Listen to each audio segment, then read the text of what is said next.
రోజు దోటపల్లిగూడెం మండలంలో ఫిర్యాదుల దినం. అంటే నాకు ప్రతిరోజు ఎవరు రిప్రజెంటేషన్ తెచ్చినా వాళ్ళకి ఎండాస్ చేసి పంపిస్తాము. మన ఆఫీస్ నుంచి కన్సర్న్ ఆఫీసర్కి ఫోన్ చేసి చెప్తారు. తర్వాత యాక్షన్ టేకన్ రిపోర్ట్ కూడా రివ్యూ చేస్తారు. ఇప్పటి వరకు సోఫార్ నిన్నటి వరకు 2600 ఫిర్యాదులు పీజీఆర్ఎస్ లో స్టేట్ లో 9th ప్లేస్ లో ఉన్నాం. కొంతకాలం ఫస్ట్ ప్లేస్ లో ఉన్నాం. ఫస్ట్ షిట్స్ కళ్యాణ మండపంలో గిరిజనుల సమస్యల గురించి, వాళ్ళ ఆధార్ కార్డులు లేకపోవడం గురించి ఫస్ట్ సమీక్ష పెట్టాం. కలెక్టర్ దగ్గర నుంచి ఆల్ డిపార్ట్మెంట్ హెడ్స్ అటెండ్ అయినారు. అక్కడే భోజనాలు పెట్టి గిరిజనుల సమస్యల పరిష్కారం కోసం ఫస్ట్ వేదికగా స్ట్రిట్స్ కళ్యాణ మండపం చేసాం. ఆ తర్వాత ప్రతి మండలంలో ఫిర్యాదుల దినం పాటిస్తున్నాం. తోటపల్లిగూడెంలో కూడా ఈరోజు చేసాం. ఈ రోజు ఇక్కడ 82 ఫిర్యాదులు వచ్చినాయి పీజీఆర్ఎస్ లో. మొత్తం కలిసి 2682. మన జిల్లాలో అయితే గూడూరులో 1329 ఉన్నాయి, ఆత్మకూరులో 1146 ఉన్నాయి, వెంకటగిరిలో 894 ఉన్నాయి. మనం స్టేట్ లో 9th ప్లేస్ లో ఉన్నాం. ఫిర్యాదులు రిసీవ్ చేసుకునే దాంట్లో మనం పరిష్కారం కూడా మాక్సిమం చేస్తున్నాం. ఎక్కడ రాజీ పడే ప్రసక్తిలా. గిరిజనులకి 3000 చిల్లర మందికి ఆధార్ కార్డులు ఇప్పించాం. అంటే అంతమందికి ఆధార్, వేల మందికి వాళ్ళు ఇక్కడ భారతీయులు ఈ దేశంలో బతుకుతున్నారనే ఆధారం లేదు.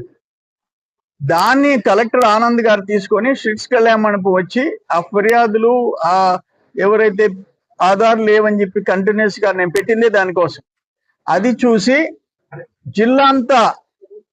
జిల్లా మొత్తం దానికోసం ఒక టైం పెట్టి చేశాడు.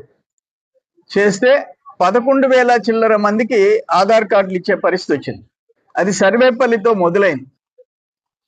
ఆధార్ కార్డులు ఇప్పించారు. అందులో 95% గిరిజనులు అమాయకులు. వాళ్ళకి ఆధార్ లేవు, రేషన్ కార్డు లేవు, క్యాస్ట్ సర్టిఫికేట్ లేవు, బర్త్ సర్టిఫికేట్ లేవు. అటువంటి పరిస్థితి పాపం వాళ్ళది.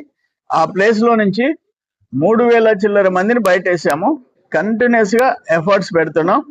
ఇప్పుడు మీరు చూసారు అక్కడ వరిగొండలో గిరిజన వాడలో సౌత్ ఇండియా కంపెనీ మొత్తం ఎస్సీ ఎస్టీ అంగన్వాడీ సెంటర్స్ కి వాళ్ళకి ఆడ ఒక టీవీ, ఒక స్టవ్, గిన్నెలు, కుర్చీలు, పిల్లలకి కుర్చీలు, కింద మ్యాట్లు, అవన్నీ వాళ్ళు తయారు చేసి డిస్ట్రిబ్యూట్ చేసి వచ్చాం ఇప్పుడు మనం. అందుకని ఏంటంటే కంటిన్యూస్ గా ఎఫర్ట్స్ పెడతాం. డిపార్ట్మెంట్లలో రెవెన్యూ సమస్యలు ఎక్కువ ఉన్నాయి. వైసీపీ టైంలో మనోడు కాదు అని అనుకుంటే 22A చెరువు పోరంబోకలోనో, అంటే ఎన్నో సంవత్సరాల నుంచి పట్టాగున్నాయన్ని మార్చి పారేసేసారు. ఇప్పుడు ఆ ఫిర్యాదులు ఎక్కువ వచ్చినాయి. కొంతమంది పెద్ద మనుషులు కోట్ల రూపాయలు చేసే విలువైన ఇరిగేషన్ కాలువ పోరంబోకలు ఆక్యుపై చేస్తుండ్రు. ఈవెన్ వరిగొండలో ఎవడబ్బా సొత్తు అది.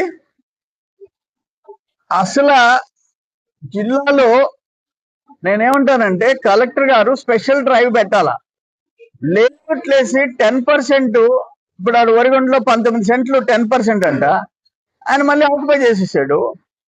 ఇప్పుడు అంకణం 2 లక్షలు ఉందంట, 120 అంకణాలు 2 కోట్ల రూపాయలు చేసి ఆక్యుపై చేసి పరిచాడు. ఎవరు ఆయనే లేవుట్టేస్తాడు, ఆయనే 10% వదిలిపెడతాడు, ఆయనే అమ్మేసుకుంటాడు, లేకపోతే ఏదో ఒకటి కట్టేసుకుంటాడు. ఏం కర్మ ఇది. చిన్న బిడ్డలు ఆడుకునేదానికి ఒక బడి, ఒక గుడి కట్టించుకునేదానికి వాటికి కూడా దిక్కులేదే. కలెక్టర్ గారికి నేను విజ్ఞప్తి చేసేది ఏంటంటే ఫస్ట్ స్పెషల్ డ్రైవ్ పెట్టండి. ఎక్కడ ఉంటే అక్కడ పగలగొట్టేది బారేయండి. పోలీసుని పెట్టండి, రెవెన్యూ పెట్టండి, అందరిని పెట్టి ఇరిగేషన్ సైట్లు ఉంటే ఇరిగేషన్ డిపార్ట్మెంట్ పెట్టండి, ఒక టాస్క్ ఫోర్స్ పెట్టండి. ఓపెన్ ప్లేసులు 10% వదిలిని అన్ని వాళ్ళు కక్కాల తిరిగి. ఇది దారుణంగా ఉంది పరిస్థితులు. సో వాట్ ఎవర్ పీజీఆర్ఎస్ లో బహుశా ఇప్పుడు 9వ ప్లేస్ నుంచి 8కో 7కో పోయి ఉంటాం. ఓకే, నంబర్ ఆఫ్ పిటిషన్స్ కాదు,